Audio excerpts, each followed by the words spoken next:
With 24 games remaining in the regular season, the Lakers are presently 7th in the Western Conference. Championship ambitions have altered to more of a modest target of placing 7th or 8th for a single play-in game rather than 2. With Anthony Davis sidelined for several weeks due to foot injury, the team could miss the playoffs. Whatever happens, it could have a significant impact on LeBron James, who is up for a 2-year contract extension this summer. The Lakers will be unable to invest future assets in the LeBron era without the certainty of an extension. The talk about James's future has already begun, and the Cleveland Cavaliers may be a viable option. "The door's not closed on that," James told The Athletic. "I'm not sure what my future holds. I'm not even sure when I'll be free." And that date is July 1st, 2023. The Lakers need an answer before the NBA draft in late June and free agency in July, when the 2022-2023 roster will be assembled. If James commits, the squad will have to improve on their mediocre performance this season.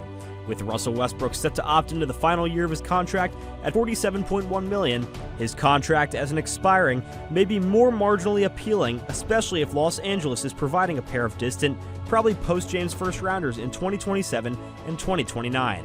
That will not be an easy task for Buss and the president of basketball operations, Rob Pelinka. However, if James refuses to commit, it may be a lot easier than the alternative. If James is determined to return to the Cavaliers, the Lakers will confront the same issue that the Brooklyn Nets had with James Harden prior to the February 10th deadline.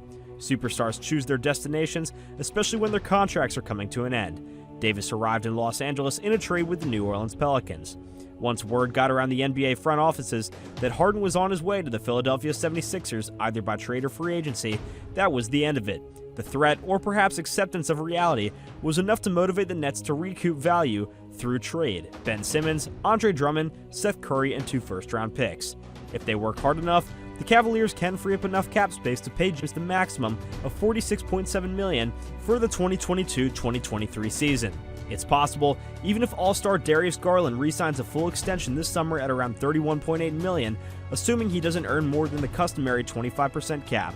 The Cavaliers would have to limit their expenditure elsewhere and find a team willing to take Lauri Markkanen's contract off the books. That threat alone, the chance that the Cavaliers will sign James outright in free agency, could be enough to deter all other suitors. The Lakers might be able to find a market with only one club: Cleveland. The choice might mean dealing one of the NBA's premier talents or letting him depart for free. The Cavaliers may put together many potential packages to achieve James's departure salary of $35.5 million, which will increase to $44.5 million next season. With his expiring $28.9 million contract, Kevin Love can get Cleveland most of the way there. If not Love, the squad might provide a variety of lineups that include Isaac Okoro, Cedi Osman, Markkanen, Carmelo Anthony, Dylan Windler, Dean Wade, and/or Lamar Stevens. Colin Sexton, who's currently sidelined with a knee injury, will be a restricted free agent who could be a sign-and-trade candidate. That isn't prohibitively expensive, but it would lock the Lakers into a hard cap of around $153.6 million. It's worth noting that Sexton is represented by the Clutch Sports Group's Rich Paul, who also represents James and Davis. Meanwhile, assuming the Indiana Pacers win the 2022 draft, Cleveland should have all of its first-round pick for the next 7 seasons. However, the Cavaliers would need assurances that James will remain with the team for a long time. That might be resolved through an extend trade, which would lock James up for $95.7 million through 2024 through 2025. Cleveland, or any team interested in James, including the Lakers, would be wise to choose Bronny James, who's projected to be in the 2024 class. James stated, quote-unquote, that he's willing to do whatever it takes to play with my son for 1 year.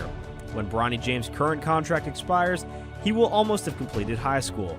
The All-Star is a devoted family man. With another young kid, Bryce James, just getting started at Sierra Canyon, he may not want to migrate anytime soon.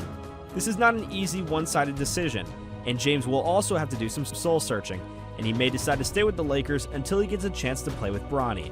If he chooses to go after his contract ends, and if Cleveland is actually his next destination, will the Lakers be satisfied with a package centered on Sexton, Markkanen, and 1 or 2 first-round picks? If the Lakers request Evan Mobley or All-Stars Jared Allen or Garland, Cleveland will say no. Okoro may be off-limits as well.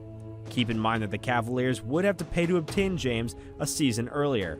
The organization has the option of waiting until 2023 through 2024, which gives Cleveland leverage if James decides to return. If the Lakers do not want Sexton, Markkanen, or the other Cavaliers players named, Cleveland may need to bring in a third or fourth club in a hypothetical trade. Another issue to consider is the Lakers' projected $60 to $75 million in cap space for the 2023 offseason without James. Is it better for the team to have that spending power instead of taking what Cleveland has to offer? Would the picks be worth enough for the Lakers' cap space to be reduced by more than half to $25 to $38 million in the summer of 2023? And while the Lakers are free to look for offers from the other 28 teams, if James picks the Cavaliers like Harden did with the Sixers, the Lakers' options will be substantially constrained.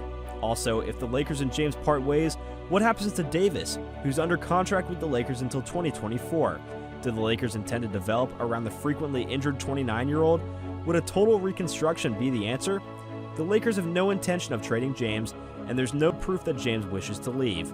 However, each of these questions is dependent on what James decides to do in August and in LA, and LA will need to make a choice within the next 4 months. Well guys, thank you so much for tuning in. Be sure to smash that like button, subscribe to the channel, and hit that notification bell so that you never miss a video.